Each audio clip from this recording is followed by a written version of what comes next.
In 1981, 5 of my closest college friends vanished without a trace during what should have been the perfect spring break getaway to Lake Tahoe. For 43 years, I've carried their faces in my nightmares, wondering what happened in those final moments. Last month, a magnetic fisherman's discovery at the bottom of the lake changed everything I thought I knew about that weekend. What he pulled from that rusted Jeep wasn't just evidence. It was a message that's been waiting underwater for decades to be found. Before we dive into this decades-old mystery, hit that subscribe button and ring the notification bell. This story will challenge everything you think you know about missing person cases. Let's begin.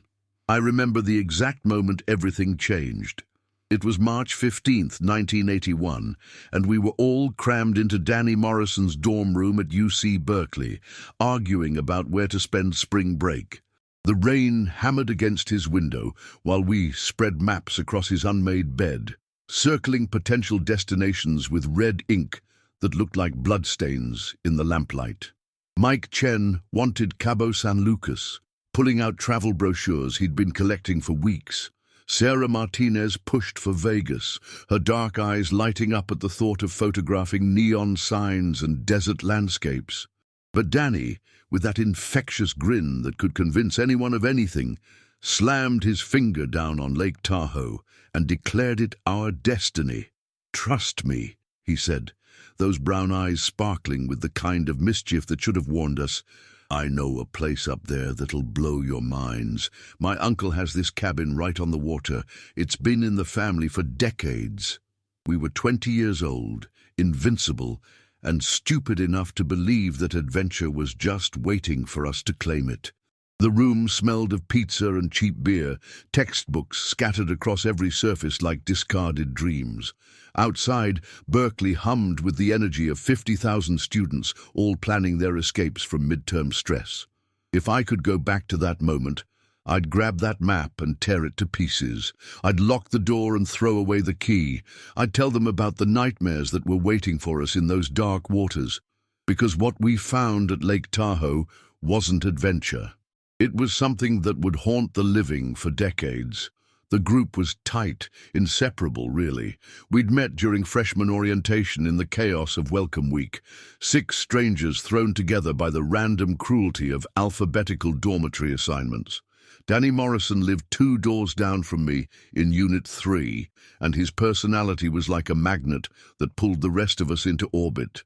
He was the charismatic leader with his father's trust fund and his mother's wild streak, the kind of guy who could talk his way out of trouble and into even bigger trouble with the same silver tongue. His family owned a chain of hardware stores across Northern California, and Danny had grown up with the casual confidence that comes from never wondering where your next meal would come from. Mike Chen was our designated worrier, a pre-med student who carried a first aid kit everywhere and could diagnose every cough, sneeze, and hangover within a 50-foot radius. His parents had immigrated from Taiwan when he was 3, bringing with them an unwavering faith in education and hard work that Mike carried like both a blessing and a burden. Sarah Martinez was our artist, a photography major who saw beauty in abandoned buildings, broken glass, and the kind of decay that most people tried to ignore. She had an eye for finding light in the darkest places, a talent that made her photographs feel like windows into hidden worlds. Her camera, a Canon AE-1 that she'd saved for months to buy, was never far from her reach. Jenny Walsh was the quiet one, the poet who wrote in the margins of her textbooks and always knew when someone was lying. She came from a small town in Oregon where everyone knew everyone else's business, and she'd learned to read people the way others read books. And Marcus Thompson, 6'4" and built like a tree, was our gentle giant who'd rather discuss Sartre than practice free throws. He was on a basketball scholarship but spent more time in the philosophy department than the gym, much to his coach's constant frustration. We called ourselves the Misfit Club, though looking back, we were just kids playing at being adults, trying on different versions of ourselves like clothes we might outgrow. The friendships we formed that first semester felt profound and permanent, the way all college relationships do when you're 18 and everything feels like the most important thing that's ever happened to anyone. We studied together, ate together, got drunk together, and shared the kind of secrets that bind people for life. Danny told us about his father's drinking problem and his mother's pills. Mike confessed his terror that he wasn't smart enough for medical school. Sarah revealed that her family expected her to marry young and abandon her artistic dreams. Jenny shared poems that she'd never shown another soul. Marcus talked about the weight of being one of only 3 black students in his major, and how sometimes he felt like he was representing everyone who looked like him. These weren't casual friendships. These were the relationships that would define our adult lives, the people who would be in our weddings and know our children and grow old with us in some distant, unimaginable future. The plan for spring break was simple: drive up to Tahoe in 2 cars, spend a week at Danny's uncle's cabin right on the water, and come back with stories to last us through finals and beyond. I was supposed to go with them. I'd already packed my bag, withdrawn money from my pathetic savings account, and arranged for someone to cover my shifts at the campus bookstore. But food poisoning from the cafeteria's questionable fish tacos kept me in bed for 3 days, doubled over and cursing my luck while they made final preparations without me. They left without me on March 20th, 1981, a Friday morning that started with sunshine and ended in mystery. I remember watching from my dorm window as they loaded their cars in the parking lot below, their voices carrying up through the cool morning air. Danny drove his pride and joy, a red Jeep CJ7 with a soft top that he'd bought with money from his summer job at his father's flagship store in San Rafael. The Jeep was his symbol of independence, his escape from family expectations and suburban predictability. Mike rode shotgun, as always, constantly adjusting the radio and worrying about road conditions, weather forecasts, and whether they had enough emergency supplies. He'd packed enough first aid equipment to perform surgery on the side of the highway. Sarah sat behind them with her camera bag, already snapping photos of the Berkeley Hills as they prepared to leave campus. She'd loaded her camera with fresh film and packed extra rolls, talking excitedly about capturing the lake at different times of day. Jenny and Marcus followed in Jenny's blue Honda Civic, a reliable car that her parents had bought her for graduation, with strict instructions to drive carefully and call home every day. They were playing their usual game of 20 questions, their laughter audible even from my 3rd-floor window. Marcus had to fold himself into the passenger seat like a pretzel, but he never complained. He was just happy to be included, to have found his tribe in this strange new world of higher education. I watched from my window as both cars disappeared around the corner onto Bancroft Way, their taillights swallowed by the morning fog that rolled off the bay like a living thing. The last words Danny shouted up to me, his voice echoing off the concrete walls of the dormitory, were, "Get better fast, loser. We'll call you from the cabin tonight." But that call never came. Not that night, not that weekend, not ever. For the first few days, I assumed they were having too much fun to remember the sick friend back home. College students aren't known for their consistent communication, especially during spring break, when the whole point is to escape responsibility and routine.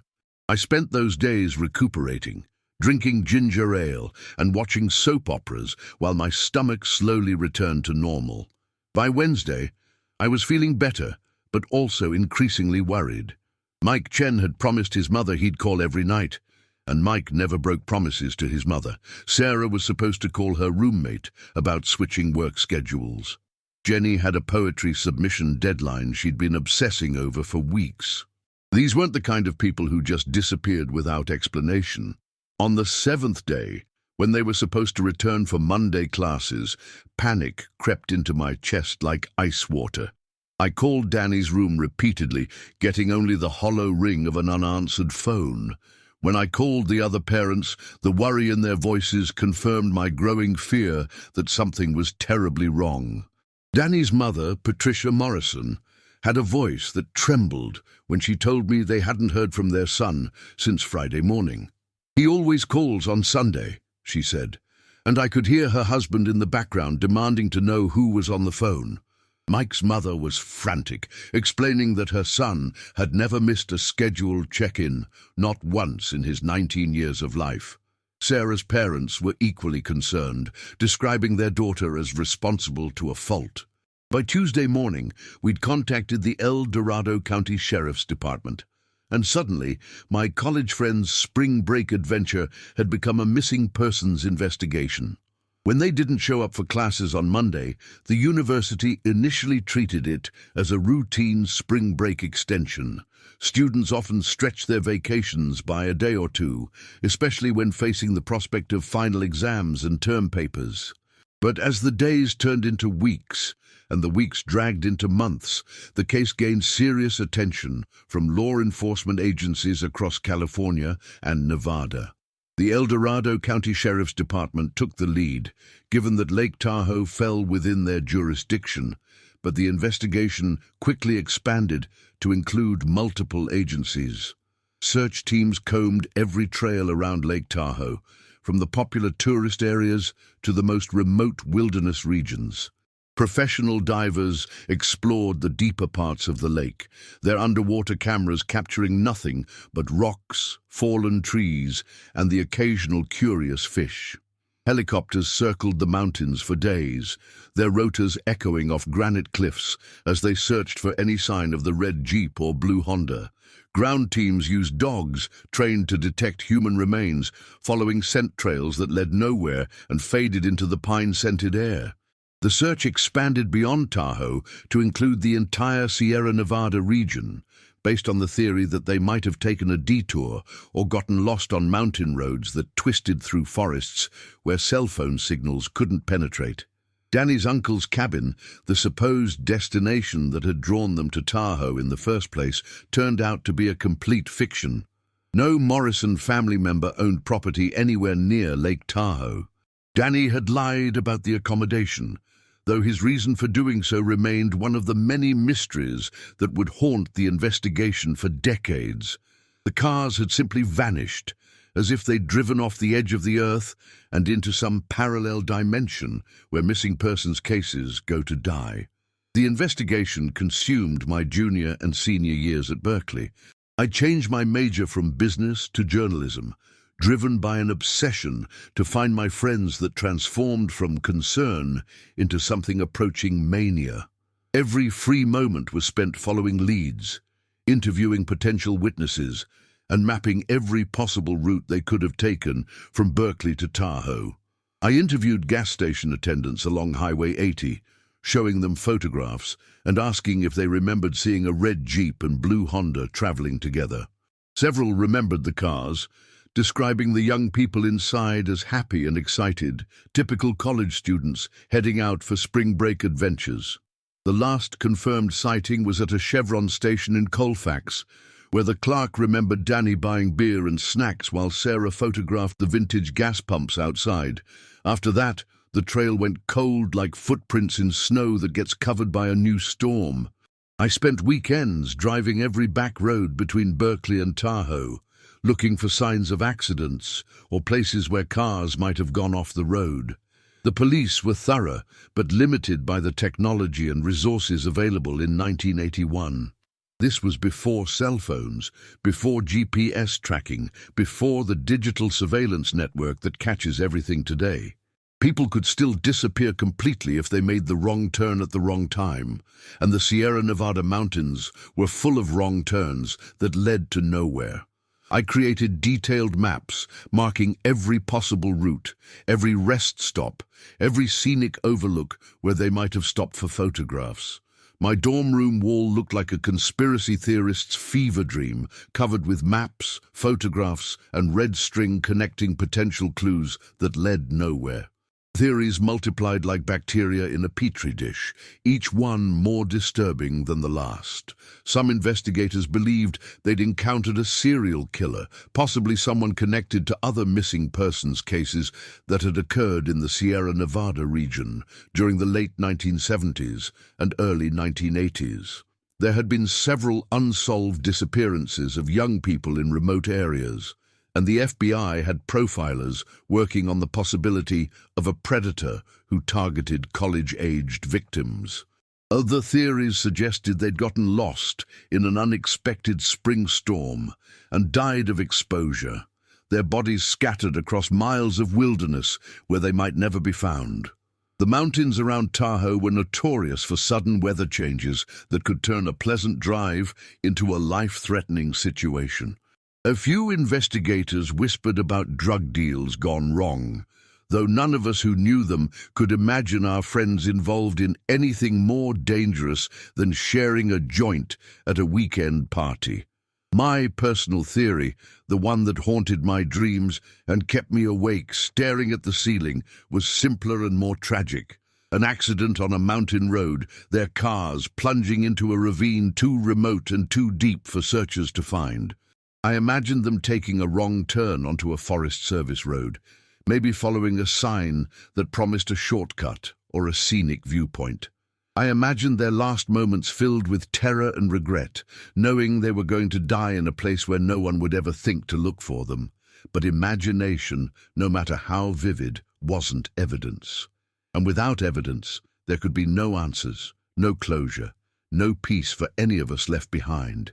The families never gave up hope, not officially anyway.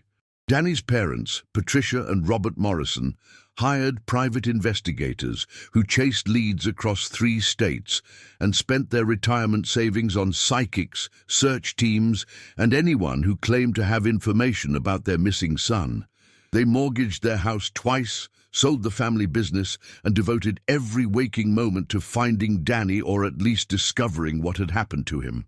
Patricia kept his room exactly as he'd left it, his clothes hanging in the closet and his textbooks still open on the desk where he'd been studying for midterms. Robert aged 10 years in the first 6 months after the disappearance, his hair turning white and his hands developing a permanent tremor that worsened whenever anyone mentioned their son's name. Sarah's mother, Elena Martinez, organized annual search parties that gradually shrank as years passed and hope faded into resignation. She established a foundation in her daughter's name that provided scholarships for photography students, turning her grief into something that might help other young artists pursue their dreams. Mike's father, Dr. William Chen, used his connections in the medical community to fund reward posters that yellowed and peeled from telephone poles and store windows across Northern California. He offered increasingly large sums of money for any information that might lead to finding the missing students, but the only responses came from con artists and attention seekers who had nothing useful to offer. Jenny's parents retreated into themselves, rarely speaking to reporters or participating in organized search efforts. They'd lost their only child, and their quiet grief was too profound for public display.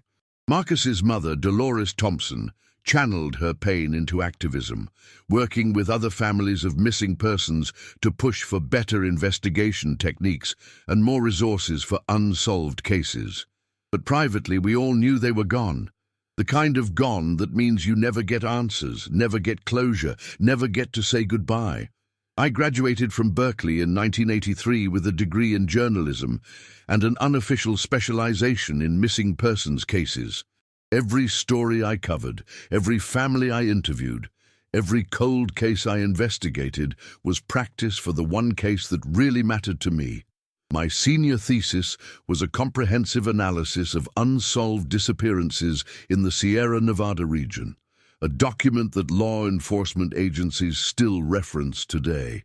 I built a career on other people's mysteries while my own remained frustratingly unsolved, working for newspapers in Sacramento and San Francisco, always volunteering to cover missing persons cases and always hoping that one investigation might provide a clue about what had happened to my friends. Marriage came later than I'd expected to a fellow journalist named Linda, who understood why I couldn't let go of the past. She'd covered crime stories for years and had seen how unsolved cases could consume the people left behind. Our children, 2 daughters named after Sarah and Jenny, grew up knowing about Uncle Danny, Uncle Mike, Aunt Sarah, Aunt Jenny, and Uncle Marcus, the friends who lived in photograph albums and faded memories but never came home from their spring break adventure. They accepted these phantom relatives as part of their family history, the way children accept all the incomprehensible aspects of adult life. Linda was patient with my obsession, understanding that some wounds never fully heal, but I could see the worry in her eyes during the anniversaries, when I became distant and moody, lost in memories of a time when everything seemed possible and death was something that happened to other people. By 2000, the official investigation had been suspended, though technically never closed. The case files filled 3 bankers' boxes in the El Dorado County Sheriff's Department, containing thousands of pages of interviews, search reports, and dead-end leads that went nowhere. The families had settled into the uncomfortable rhythm of memorializing people whose fate remained unknown, a grief that couldn't be resolved because there were no graves to visit, no funeral services to provide closure. Danny's parents established a scholarship in his name at UC Berkeley, awarded annually to a business student who demonstrated leadership potential and community service. Sarah's photography was displayed in a permanent gallery on campus, her black and white images of urban decay and natural beauty preserved behind glass-like windows into a world that no longer existed. Mike's family endowed a pre-med scholarship for first-generation college students, continuing his legacy of academic excellence and dedication to helping others. Jenny's poems were published posthumously in a small literary magazine, her words about love and loss taking on new meaning in the context of her disappearance. Marcus's mother created a mentorship program for young black men in athletics, combining academic support with basketball training in a way that would have made her son proud. We held annual memorial gatherings that felt more like funerals for people who might still be alive somewhere, aged and changed beyond recognition, living new lives under different names in places we'd never think to look. These gatherings became smaller each year as parents aged and died, siblings moved away, and friends like me struggled to balance grief with the demands of normal life. The empty chairs at these memorials spoke louder than any eulogy about the profound absence that defined all our lives. I continued following leads well into the new millennium, interviewing psychics who claimed to have visions, conspiracy theorists who connected the disappearance to everything from alien abductions to government cover-ups, and amateur detectives who studied the case with the dedication of scholars researching ancient history. Most were well-meaning but delusional, people who genuinely wanted to help but had nothing concrete to offer. A few were cruel opportunists who preyed on families desperate for answers, demanding money for information that turned out to be fabricated or stolen from public records. The internet age brought new challenges and new opportunities. Websites dedicated to missing persons cases featured my friends' photographs alongside thousands of other unsolved disappearances, creating a digital graveyard of faces that someone, somewhere, was still hoping to see again. Online forums buzzed with theories and speculation, amateur sleuths dissecting every detail of the case and proposing elaborate scenarios that ranged from plausible to completely insane. Some suggested that my friends had faked their own disappearances, starting new lives in Mexico or Europe with money from Danny's trust fund. Others believed they'd witnessed a crime and been eliminated by professional killers who left no traces behind. The most disturbing theory suggested they'd been kidnapped by a cult or human trafficking ring, kept alive but hidden from the world in some remote compound where screams couldn't be heard. Through it all, Lake Tahoe remained beautiful and serene, its deep blue waters hiding whatever secrets lay beneath, like a gorgeous sociopath who smiles while planning murder. The decades blurred together, marked by small developments that raised hopes and then crushed them with disappointing realities. DNA technology advanced dramatically, allowing investigators to test evidence that had been useless in the 1980s. But there was no biological evidence to test, no crime scene to process, no bodies to examine. The case file contained plenty of fingerprints from family members and friends, hair samples that had been collected from their dorm rooms, and dental records that could identify remains, if any were ever found. But the physical evidence of their disappearance was limited to tire tracks that had been washed away by the first good rain and witness statements that became less reliable with each passing year. In 2010, a hiker found a rusty license plate buried in leaves near a remote trail, and for a brief, heart-stopping moment, we thought we might finally have a breakthrough. The plate was from California, issued in 1978, the right era for Jenny's Honda Civic. But when investigators ran the numbers, it belonged to a different car entirely, one that had been reported stolen in Los Angeles and had nothing to do with our missing friends. The disappointment was crushing, like having a door slammed in your face, just as you thought you might finally see what was on the other side. A psychic in Nevada claimed to have visions of the group's final moments, describing details about their personalities and relationships that were either eerily accurate or easy enough to research online. She spoke of seeing them in a place surrounded by water and tall trees, which described half of Northern California. Her visions were vivid but useless, providing emotional manipulation disguised as supernatural insight. Cold case investigators revisited the file periodically, applying new techniques to old evidence and interviewing aging witnesses whose memories had been filtered through decades of uncertainty. Detective Rita Hawkins, who worked cold cases for the El Dorado County Sheriff's Department in the early 2000s, spent months reviewing every document in the case file, looking for connections that earlier investigators might have missed. She was thorough, professional, and genuinely committed to finding answers, but even her expertise couldn't overcome the fundamental problem that had plagued the investigation from the beginning. There simply wasn't enough evidence to work with. The cars had vanished without leaving traces. The people had disappeared without witnesses.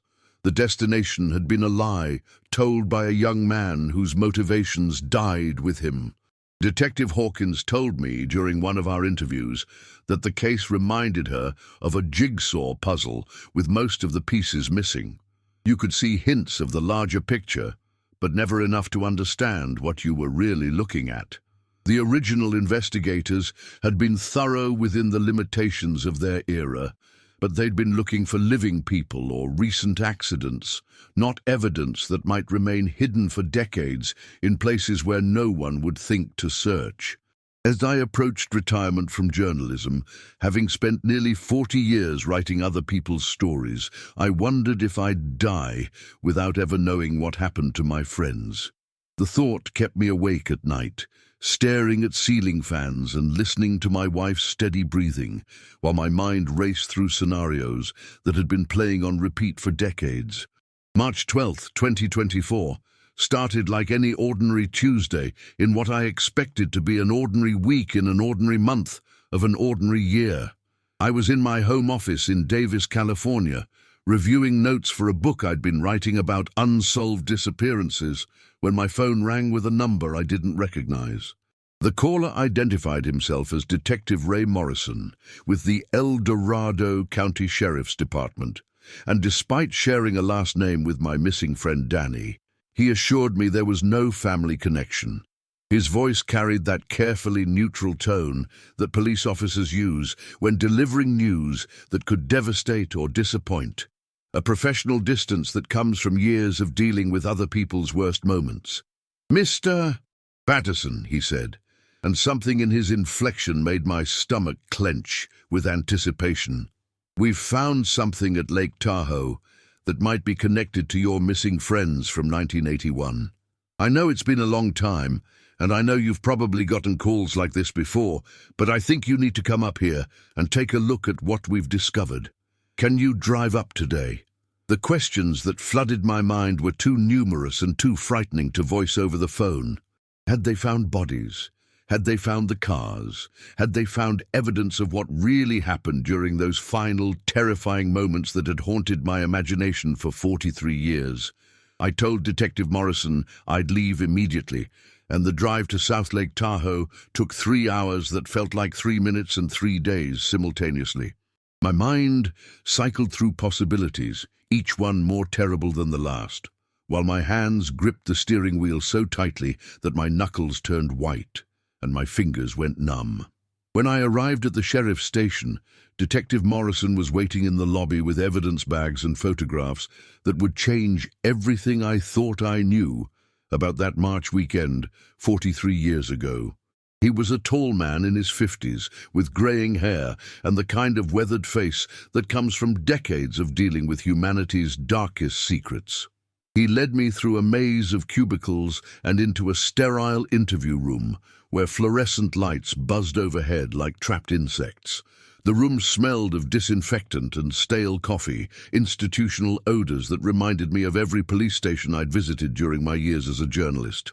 Detective Morrison spread the contents of several evidence bags across a metal table, each item sealed in plastic and labeled with codes that meant nothing to me but everything to the investigation. The first item was a waterlogged wallet, its leather blackened and brittle, but somehow still intact after 4 decades underwater. The wallet belonged to Mike Chen, and his driver's license was still readable behind cracked plastic, showing his young face with that serious expression he wore in all official photos, the look of someone who took every responsibility seriously and never imagined that life could end before it really began. But that wasn't the discovery that made my hands shake. In another evidence bag was Sarah's camera, her beloved Canon AE-1 that she'd saved for months to buy with money earned from her work-study job in the campus darkroom. Despite 4 decades underwater, the camera body was intact, though certainly ruined beyond any hope of repair. The metal had corroded but maintained its shape like a fossil of her artistic dreams. "A magnetic fisherman found these yesterday," Detective Morrison explained, his voice carefully modulated as he pointed to several evidence bags arranged on the table like artifacts from an archaeological dig. "His name is Pete Kowalski, and he's been magnet fishing at Tahoe for about 5 years now. It's a hobby where you use powerful magnets to pull metal objects from lake bottoms, usually looking for fishing lures, boat anchors, that sort of thing. Pete was working near Emerald Bay in about 60 feet of water when his magnet grabbed onto something much bigger than he expected. Instead of fishing equipment, he found parts of a vehicle that had been underwater for decades." Detective Morrison showed me photographs of the recovery operation, images of divers working in the murky depths of Lake Tahoe while powerful lights illuminated the ghostly outline of a vehicle that had become an underwater tomb. "We've confirmed it's a red Jeep CJ7, and the license plate matches the registration for Daniel Morrison's vehicle. The Jeep was sitting upright on a ledge about 300 feet from shore, in deep enough water that recreational divers wouldn't normally go there, but shallow enough that it avoided the deepest parts of the lake where nothing ever gets found. The photographs showed a vehicle transformed by decades underwater, its red paint long since dissolved, its soft top rotted away, its interior filled with sediment and debris that had settled over the years like snow that never melts. But the photographs didn't prepare me for what Detective Morrison showed me next, the discovery that would haunt me for whatever years I have left on this earth. This was wedged under what's left of the driver's seat," Detective Morrison said, sliding a small evidence bag across the table toward me. His expression had changed, becoming more guarded, more careful, as if he understood that what he was about to show me would alter the fundamental nature of my grief. Inside the evidence bag was a folded piece of paper, somehow partially preserved by the way it had been trapped between metal and vinyl in an air pocket that had protected it from complete dissolution. The paper was yellowed and fragile, torn in places where the water had finally reached it, but parts of it remained readable. The handwriting was unmistakably Jenny's, that careful script I'd seen her use in thousands of notes and letters during our college years, the precise formation of letters that came from a Catholic school education and years of writing poetry in the margins of textbooks.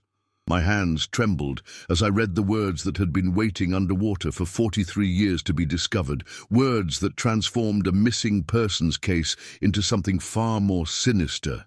The note was incomplete, damaged by time and water, but what remained was clear enough to read and terrifying enough to make me understand that everything we'd believed about their disappearance had been wrong. This wasn't an accident. This wasn't getting lost on mountain roads.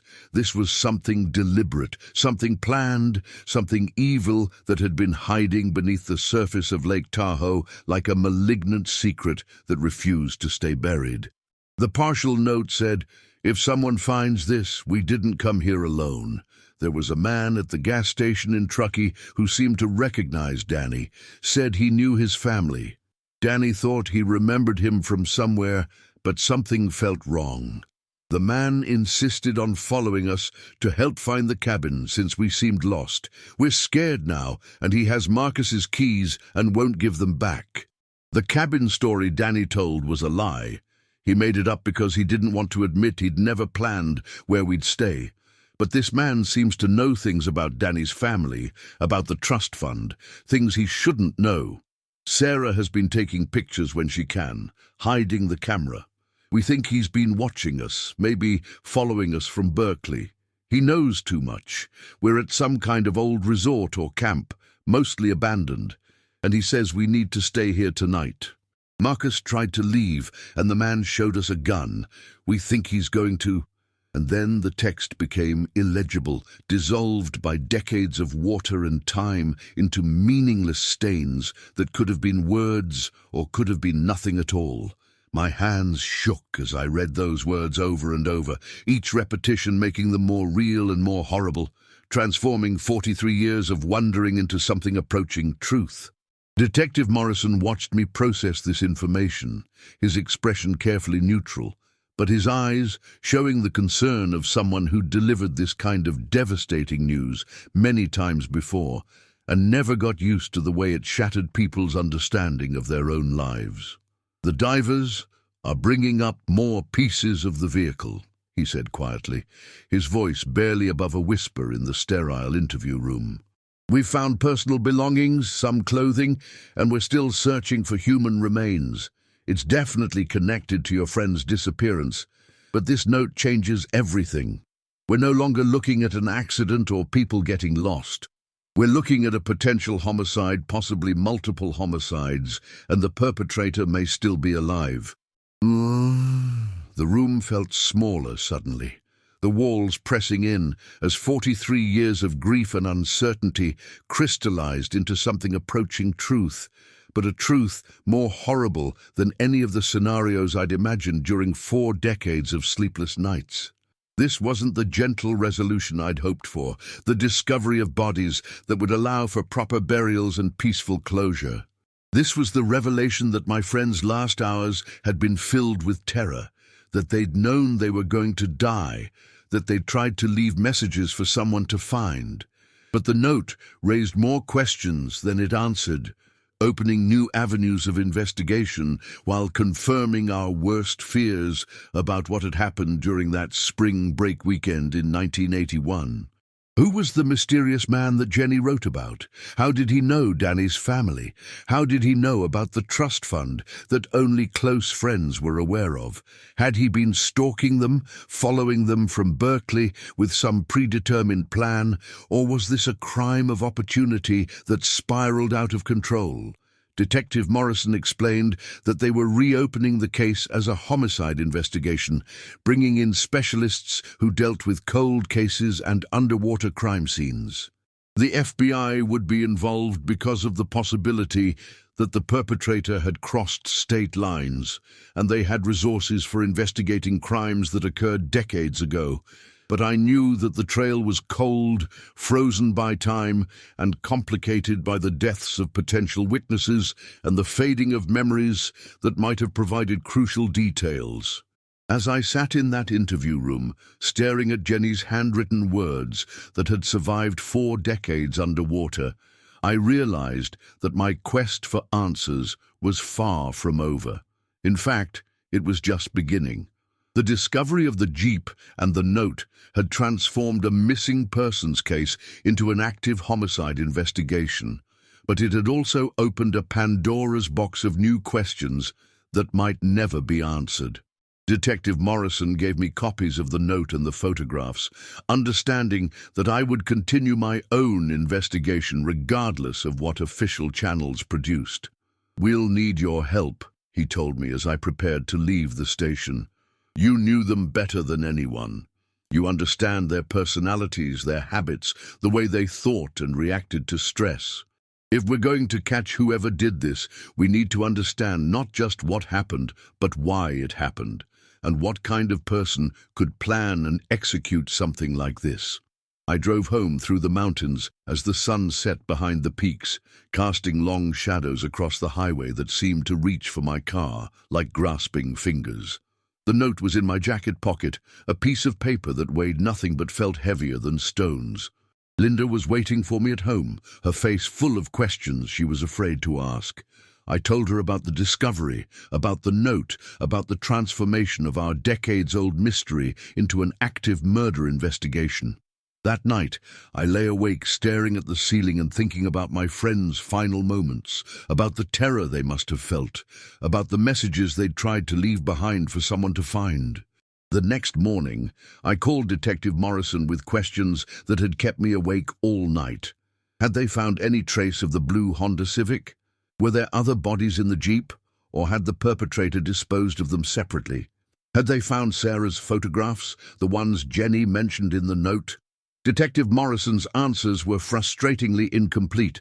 The Jeep had contained the skeletal remains of 2 people, but they hadn't yet determined the identities or causes of death.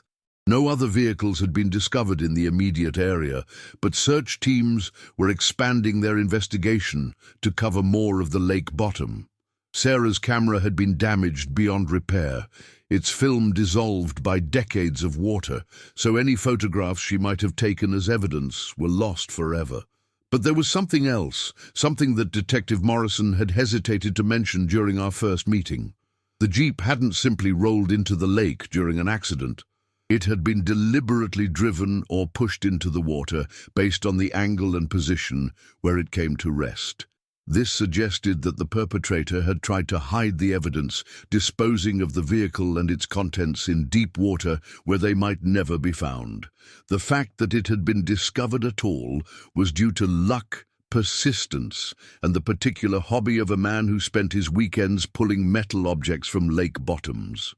I began my own investigation that day, starting with a list of everyone who might have known about Danny's trust fund and his family's financial situation. The list was shorter than I'd expected, consisting mainly of close friends, family members, and a few people who worked for his father's business. But as I researched each name, looking for connections to the Lake Tahoe area and possible criminal backgrounds, I realized that the investigation would be far more complex than simply identifying suspects. Whoever had targeted my friends had been smart enough to avoid detection for 43 years. 3 weeks after the discovery, Detective Morrison called with an update that sent chills down my spine. They'd found Jenny's Honda Civic in a different part of the lake, about 2 miles from where the Jeep had been discovered. The Honda was in much worse condition, having landed in deeper water where the pressure and cold had accelerated its deterioration. But inside the car, investigators had found something that made the case even more disturbing: evidence that the vehicle had been deliberately sabotaged. The brake lines had been cut, and the steering mechanism had been damaged in a way that would have made the car impossible to control at high speeds. This suggested that the perpetrator had not simply killed my friends directly, but had set up an elaborate scenario designed to look like an accident while ensuring they couldn't escape. The level of planning and premeditation was chilling, indicating someone who had spent considerable time thinking about how to commit the perfect crime. Detective Morrison also revealed that they'd found additional personal items in both vehicles, including Marcus's wallet and Sarah's photography equipment, but no additional human remains. This raised the disturbing possibility that some of my friends had survived the initial attack only to be disposed of elsewhere, their bodies hidden in locations that might never be discovered. The investigation was expanding to include a thorough search of abandoned buildings and remote areas around Lake Tahoe, places where a killer might have taken victims who were still alive when the cars went into the water. The media attention was intense and unwelcome. Local news stations picked up the story of the 43-year-old mystery being solved through magnet fishing, and national networks followed suit when they realized the implications of the case. Reporters called my home constantly, wanting interviews and exclusive details about my missing friends and the decades I'd spent searching for answers. I gave a few interviews, hoping that publicity might generate new leads or encourage witnesses to come forward with information they'd been reluctant to share with police. But mostly, the media attention felt like exploitation, turning my friends' deaths into entertainment for people who had never known them as living, breathing human beings with dreams and fears and futures that had been stolen from them. The families of my missing friends were equally overwhelmed by the renewed interest in the case. Danny's parents had both died during the previous decade, never knowing that their son's body had been resting at the bottom of Lake Tahoe, just a few hours' drive from their home. Sarah's mother was in a nursing home, her memory faded by Alzheimer's disease that had mercifully erased the pain of her daughter's disappearance.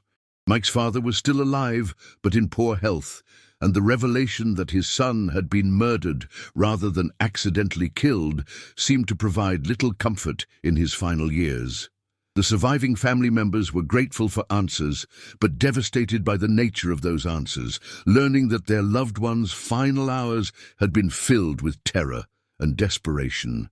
As the investigation continued, Detective Morrison shared more details about the crime scene and the evidence they were uncovering. The abandoned resort that Jenny had mentioned in her note was identified as Pine Haven Lodge, a family vacation destination that had closed in 1979 due to financial problems and had been sitting empty since then. The lodge was located on the north shore of Lake Tahoe, about 15 miles from where the vehicles were discovered, and it matched Jenny's description of a mostly abandoned facility. When investigators searched the property, they found evidence of recent habitation in 1981, including food containers, sleeping bags, and most disturbingly, rope that had been tied in ways consistent with restraining people. The lodge had been purchased by a development company shortly after my friend's disappearance, demolished and turned into luxury condominiums, destroying most of the physical evidence that might have provided crucial details about what happened there. But the foundation of the old building remained, and in the basement area, investigators found bone fragments that were being tested to determine if they belonged to any of my missing friends. The discovery of Pine Haven Lodge as a potential crime scene opened new avenues of investigation, but it also underscored how much evidence had been lost to time, weather, and human development. The people who had owned and operated the lodge in 1981 were dead or scattered across the country, and employees who might have seen something suspicious during that March weekend were similarly unavailable for questioning. The breakthrough came from an unexpected source, a retired police officer named Frank Kowalski, whose nephew Pete was the magnetic fisherman who had discovered the Jeep. Frank had worked for the Placer County Sheriff's Department during the 1980s and had always been interested in unsolved cases. When he heard about his nephew's discovery, he began reviewing old files from his department, looking for any cases that might be connected to my friend's disappearance. In a box of cold case files from 1981, he found reports of a suspicious person who had been asking questions about college students and vacation destinations around the same time my friends had vanished. The man had been spotted at several gas stations and restaurants along Highway 80, showing particular interest in young people driving expensive cars or displaying signs of wealth.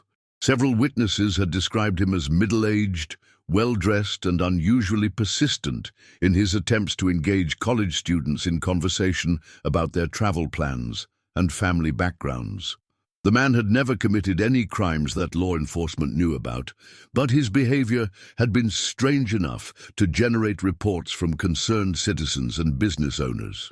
Most significantly, one witness had provided a partial license plate number for the man's vehicle, a dark-colored sedan that had been seen following a red Jeep and blue Honda Civic through Truckee on the afternoon of March 20th, 1981. The license plate information had been filed away and forgotten, but Frank Kowalski's review of the records revealed that it matched a vehicle registered to someone whose name would change everything about the investigation. The vehicle was registered to Thomas Brennan, a 52-year-old man who had worked as an insurance investigator specializing in fraudulent claims involving wealthy families and trust funds. Brennan had legitimate reasons for knowing details about people's financial situations, and his job gave him access to information about inheritance, family businesses, and the kind of background details that would allow him to seem knowledgeable about someone's personal life. But Brennan had also been under investigation by his employer for potentially misusing client information, and he had been fired from his position just 2 months before my friend's disappearance. Detective Morrison explained that insurance investigators often develop detailed profiles of their targets, learning about family dynamics, financial pressures, and personal habits that could be relevant to potential fraud cases. If Brennan had been investigating Danny's family or their business for some reason, he would have known about the trust fund, the hardware store chain, and other details that could have made him seem like someone who belonged in their social circle.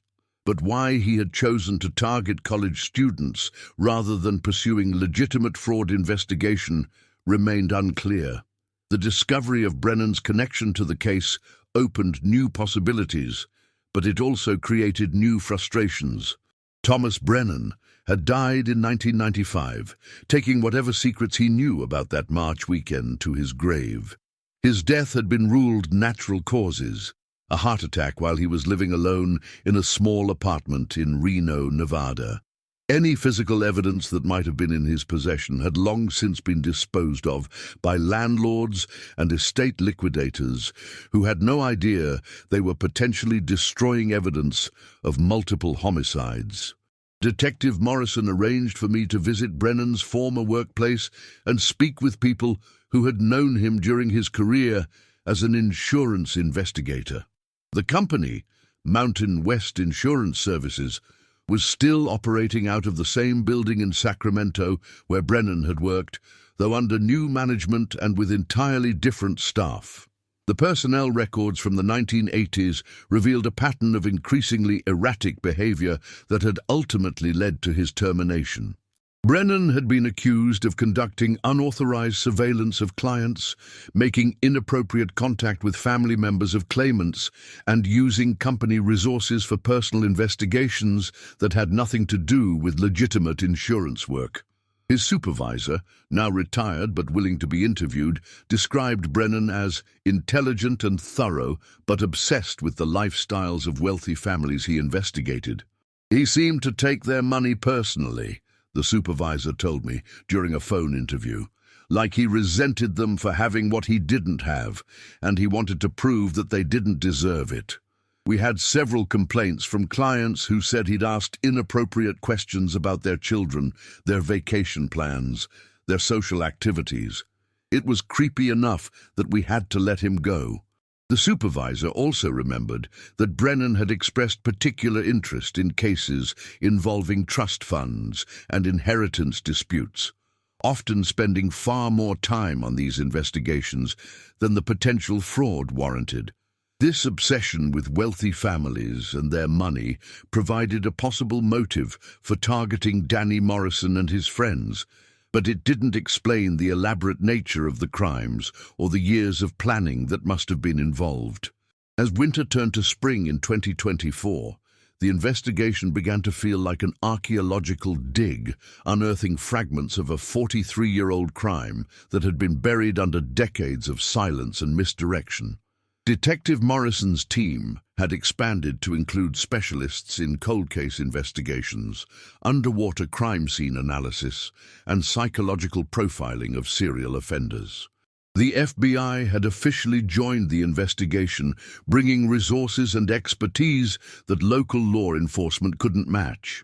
But every answer they uncovered seemed to generate two new questions, creating an expanding web of possibilities that threatened to become too complex to navigate. The psychological profile of Thomas Brennan suggested someone who had been planning crimes against wealthy young people for months or even years before targeting my friends. His insurance work had given him access to detailed information about hundreds of families, and investigators were now reviewing his old case files to determine if other disappearances or suspicious deaths might be connected to his activities. The scope of the investigation was becoming enormous, potentially involving victims across multiple states and spanning several decades. I found myself at the center of this expanding inquiry, not just as a witness or interested party, but as someone whose unique knowledge of the victims made me essential to understanding the perpetrators' methods and motivations. Detective Morrison had asked me to serve as an unofficial consultant on the case, helping investigators understand how Brennan might have approached my friends and what weaknesses he might have exploited to gain their trust. The revelation that changed everything came in late April, when investigators discovered a storage unit that had been rented by Thomas Brennan in 1980 and maintained through automatic payments from a bank account that hadn't been closed after his death. The storage facility in Carson City, Nevada, had been billing the same account for over 40 years. And the accumulated fees had never attracted attention because the payments continued to be processed by an automated system that nobody had bothered to review or cancel. When Detective Morrison obtained a warrant to open the unit, they found what can only be described as a serial killer's trophy collection. The unit contained photographs, personal items, and detailed notes about dozens of young people who had disappeared or died under suspicious circumstances between 1975 and 1985. My friend's belongings were among the items in the storage unit, including Sarah's photography portfolio, Mike's medical textbooks, and Jenny's poetry notebooks that I had helped her compile during our college years. But the most chilling discovery was a detailed journal that Brennan had kept, documenting his methods for selecting victims, gaining their trust, and disposing of evidence. The journal revealed that my friends had not been randomly selected targets, but part of a carefully planned series of crimes that had been years in the making. Brennan had been stalking wealthy college students across California and Nevada, studying their habits, their family backgrounds, their social connections, and their travel patterns. He had developed elaborate schemes for inserting himself into their lives at moments when they would be isolated and vulnerable, away from the protection of families, friends, and familiar environments. According to the journal, Brennan had been watching Danny Morrison for over 6 months before the spring break trip, learning about his personality, his relationships, and his family's financial situation. Brennan had identified Danny as the leader of his friend group and had determined that gaining Danny's trust would give him access to all 5 potential victims simultaneously. The plan had been to approach them during their vacation, when they would be relaxed, possibly intoxicated, and separated from their normal support systems. Brennan's journal described his excitement about the project, his meticulous planning of every detail, and his confidence that he would never be caught because he had chosen victims whose disappearances would be attributed to accidents or bad decisions rather than homicide. The journal contained maps of the Lake Tahoe area with various locations marked as potential disposal sites, backup plans for different scenarios, and contingencies for dealing with victims who might resist or try to escape. Reading Brennan's words was like peering into the mind of a predator who viewed human beings as objects to be manipulated and destroyed for his own psychological satisfaction. The casual tone of his writing, the matter-of-fact descriptions of planned violence, and the obvious pleasure he took in anticipating his victims' fear and confusion made the journal one of the most disturbing documents I had ever encountered. Detective Morrison warned me that reading the journal would be traumatic, but I insisted on seeing every word that pertained to my friends. I needed to understand exactly what had happened to them, no matter how horrible the truth might be. The journal's final entry, dated March 25, 1981, described the aftermath of what Brennan called his most successful project. He had written about the satisfaction he felt in watching my friends realize they were going to die, about their attempts to bargain and plead for their lives, about the way their fear had exceeded even his expectations. But the entry also revealed that something had gone wrong with his plan. Jenny's note, hidden in the Jeep, suggested that she and possibly others had managed to leave evidence behind despite Brennan's careful preparations. The journal indicated that Brennan had been forced to deviate from his planned timeline because of unexpected resistance from Marcus, who had apparently fought back more effectively than anticipated. This deviation had created opportunities for the victims to hide evidence and potentially escape, though ultimately they had not been able to save themselves. Brennan's final entry expressed frustration that his perfect crime had been compromised by variables he hadn't anticipated, but also confidence that any evidence left behind would never be discovered or properly interpreted by investigators. He had been wrong about that, but only by a matter of decades. The storage unit also contained evidence linking Brennan to at least 12 other disappearances of young people during the late 1970s and early 1980s. These cases had occurred across Nevada, California, and Oregon, involving college students, young professionals, and teenagers from wealthy families who had vanished during vacations, camping trips, or other recreational activities. The victims had all shared certain characteristics. They were between 18 and 25 years old, came from affluent families, were traveling in small groups away from home, and had disappeared in remote areas where their bodies might never be found.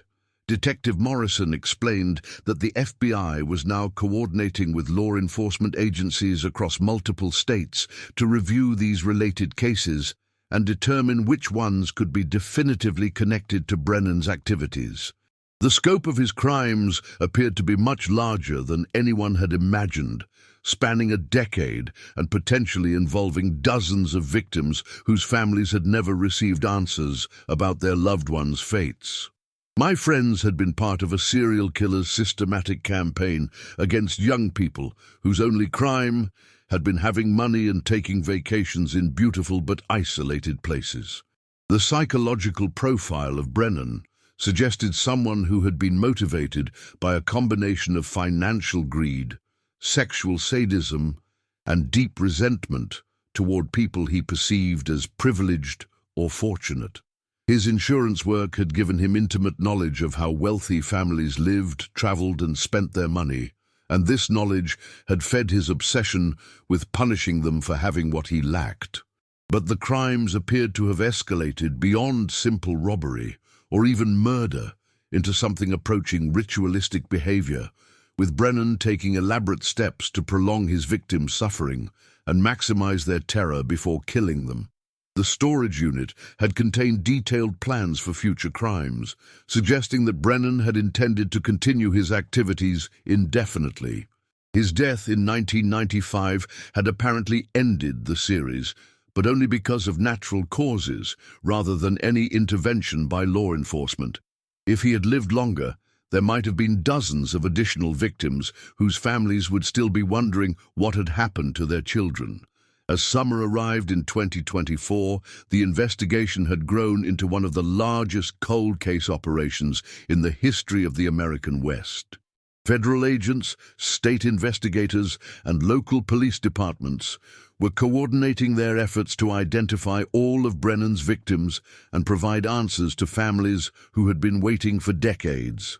The media attention had intensified correspondingly, with national news programs featuring the case and documentary filmmakers requesting interviews with anyone who had been connected to the original investigation. I found myself reluctantly in the spotlight, identified as the surviving member of the friend group who had spent 43 years searching for answers. The attention was uncomfortable, but I hoped it might generate additional leads or encourage witnesses to come forward with information that could help other families find closure. The most significant development came when investigators announced they had identified the locations where several of Brennan's other victims were likely buried. The storage unit had contained maps and photographs showing remote grave sites across 3 states, and ground-penetrating radar had confirmed the presence of human remains in several of these locations. The process of recovering and identifying these remains would take years, but it offered the possibility that dozens of families might finally learn what had happened to their missing loved ones. For the families of my friends, the knowledge that their children had been victims of a serial killer rather than accidents provided a different kind of closure than we had expected, but closure nonetheless. The final piece of the puzzle came in September 2024, when investigators discovered Brennan's childhood home in rural Oregon and found evidence that his crimes had begun much earlier than anyone had realized. The property, abandoned since his parents' deaths in the 1970s, contained a makeshift cemetery where the remains of at least 6 additional victims were buried. These appeared to be Brennan's earliest crimes, committed during the mid-1970s when he was still developing his methods and learning how to avoid detection. The victims were mostly local teenagers and young adults who had disappeared while hiking, camping, or engaging in other outdoor activities in the remote areas around Brennan's family property. The discovery suggested that Brennan's criminal career had spanned at least 15 years and had involved far more victims than investigators had initially estimated. The psychological profile was updated to reflect someone whose homicidal tendencies had developed gradually during his 20s and 30s, eventually evolving into the sophisticated predatory behavior that had targeted my friends and dozens of other young people across the western United States. Dr.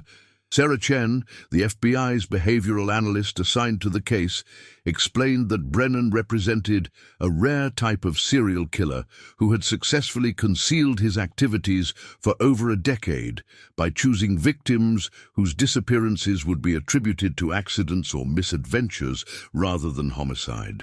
His professional background in insurance investigation had given him the skills and knowledge necessary to plan elaborate crimes, dispose of evidence effectively, and avoid the attention of law enforcement agencies that were looking for more conventional criminal activity.